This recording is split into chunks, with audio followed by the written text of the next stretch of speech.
घरी आल्यानंतर इतका कंटाळा आला होता. थोडा आराम केला पण उठावसंच वाटत नव्हतं.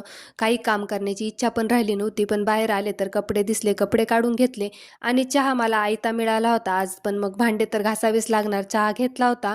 भांडे घासून घ्यावे म्हटलं. सगळे चहा-पाण्याचे भांडे घासून घेतले होते. आज संध्याकाळच्या जेवणामध्ये मला इडली, सांबार, चटणी करायची होती. तर त्यासाठी थोडीफार तयारी करून घेतलेली होती. मी आधीच नारळ मुलाला फोडायला लावून दिलेलं होतं. त्याने नारळ वगैरे फोडून दिलं. इकडे मी सांबारसाठी आहे ना तुरीची डाळच घेत असते. तुरीची डाळ घेतली. मी तुरीच्याच डाळीचं सांबार करते कारण की तुरीच्या डाळीचं सांबार जे आहे तर ते छान चवदार होते.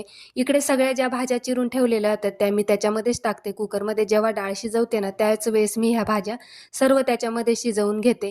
इकडे मुलाने नारळ तर फोडूनच दिले होते, लगेच चटणी पण करून घेतली. चटणी झाली होती माझी, त्याला नंतर मी फोडणी देते. मग चटणी झाल्यानंतर लगेच इडलीचे कुकरला इडल्या लावून दिल्या आणि त्याच्यानंतर मग इडल्या सुद्धा झाल्या होत्या. म्हणजे एका वेळेस एक झालं का एक दुसरं काम मी करून घेतलं. त्याच्यामुळे 1 ते 1.5 तासात माझा स्वयंपाक होऊन जातो. इकडे सांबार तयार आहे, चटणीसुद्धा तयार आहे आणि आता हा जो पसारा राहिलेला होता आवरायचा तर तो सुद्धा मला आवरायचा होता.